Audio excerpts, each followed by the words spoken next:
semuanya, berjumpa kembali dengan saya Amina Chandra dalam acara Taiwan Dewasa ini yang akan membahas informasi seputar Taiwan.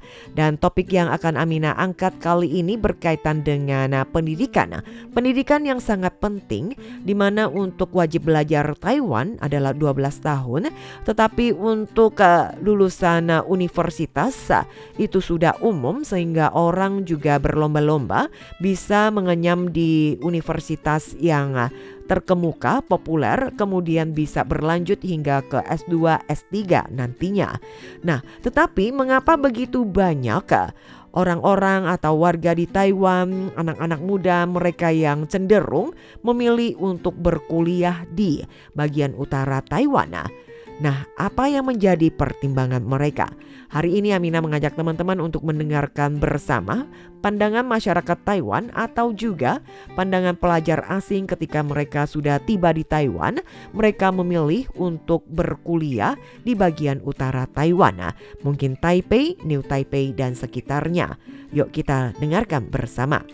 Hasil ujian kemampuan akademik umum yang dirilis beberapa waktu yang lalu, di mana banyak siswa mulai mempertimbangkan rencana mereka untuk masuk ke universitas manakah, dan di mana dari universitas tersebut juga menjadi penentu masa depan mereka. Sama halnya dengan di Indonesia ketika para pelajar setelah mereka lulus dari SMA, mereka harus mengikuti ujian. Dari ujian ini yang akan mendapatkan nilai tersebut juga akan menentukan kira-kira universitas manakah yang memenuhi persyaratan agar ia bisa berkuliah di sana. Kemudian mereka juga akan menentukan beberapa pilihan ya. Semakin bagus memang nilai yang harus diperoleh juga harus semakin tinggi dan saingannya juga akan semakin banyak. Ketika tidak memperoleh universitas populer tersebut, maka ya mau gak mau mereka harus menurunkan standar mereka, memilih untuk universitas lainnya, baik itu ya negeri atau swasta atau mungkin universitas yang lebih jauh.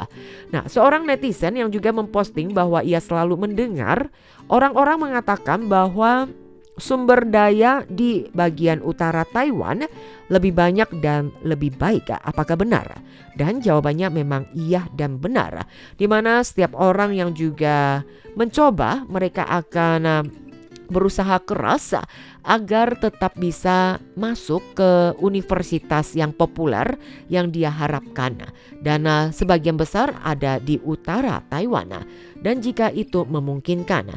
Kemudian dari netizen tersebut ia penasaran dengan apa yang dimaksud dengan sumber daya bagi orang-orang yang sedang belajar, pelajar atau mahasiswa. Dari pertanyaan tersebut juga mendapatkan respon dari seseorang yang lebih berpengalaman, dan ia membagikan dan menjawab bahwa ada 3 keuntungan jika seseorang kuliah atau belajar di bagian utara di Taipei atau New Taipei, di mana bagi mahasiswa mereka yang memiliki peluang magang lebih besar, kemudian juga koneksi atau jaringan akan juga lebih banyak, dan yang ketiga ada lebih banyak informasi. Ternyata Taiwan yang tidak begitu besar tetapi juga terdapat kesenjangan informasi antara utara dengan selatan. Netizen lainnya yang juga memposting di jejaring sosial Threads yang menunjuk bahwa setiap orang juga memilih untuk tetap berkuliah di utara atau Taipei, New Taipei karena sumber daya yang lebih banyak dan lebih baik.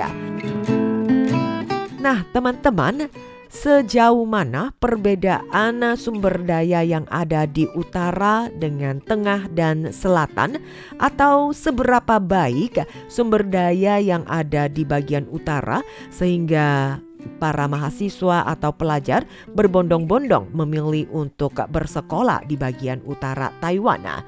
Nah, tentunya juga untuk menjawab ya bagi yang penasaran tentang perbedaan antara sumber daya di utara di Taiwan dengan tengah dan selatan, dan apa sih yang dimaksud dengan sumber daya tersebut. Nah, di sini setelah melihat komentar dari beberapa netizen lainnya yang pernah kuliah di Universitas di Taichung, di mana ia baru menyadari bahwa ada 3 keuntungan yang ditawarkan kepada orang-orang yang tinggalnya di utara atau mahasiswa yang tinggalnya di utara, di mana yang pertama adalah peluang magang. Sebagian besar mahasiswa di Taiwan Tengah masih bekerja di industri jasa makanan dan minuman atau di toko-toko makanan dan warung-warung minuman. Sementara mahasiswa di bagian utara sudah magang di industri tersebut makanan dan minuman sejak tahun pertama mereka kuliah.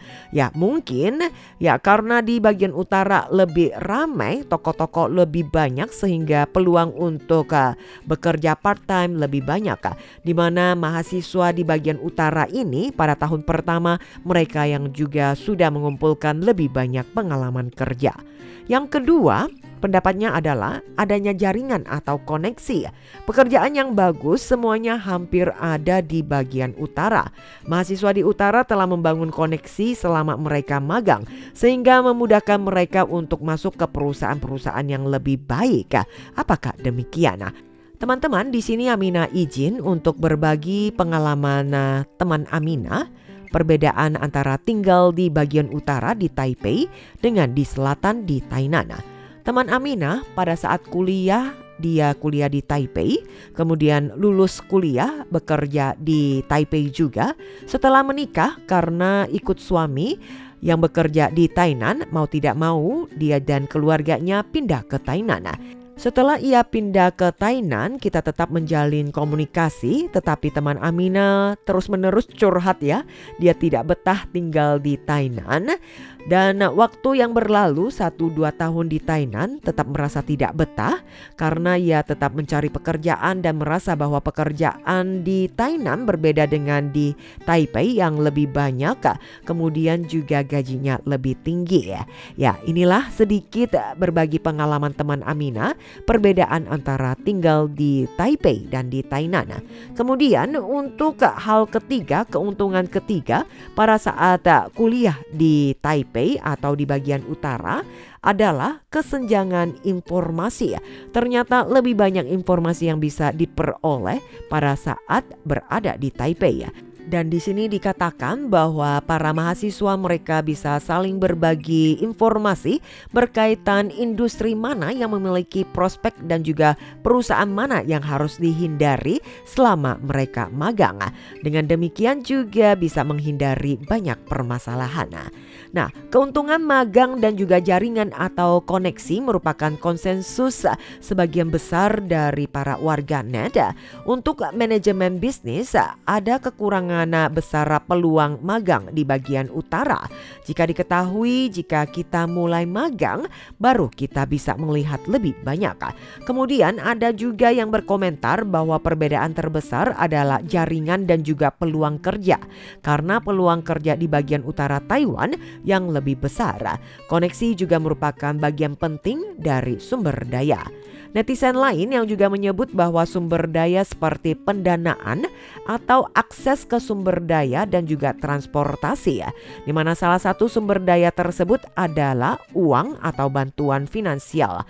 Karena ada yang menyebut bahwa dana bantuan yang dibagikan untuk pendidikan di kota Taipei maupun bagian utara akan lebih besar daripada daerah lainnya. Teman-teman, inilah diskusi terkait dengan sumber daya bagian utara, sentral, dan juga selatan. Dan di mana juga memicu perdebatan sengit bagi warganet. Kemudian ada seorang netizen yang berpindah dari utara kembali ke selatan, di mana ia juga menunjukkan perbedaan yang signifikan antara utara dan selatan dalam hal transportasi atau lingkungan sosial dan juga posisi kerja dan gaji.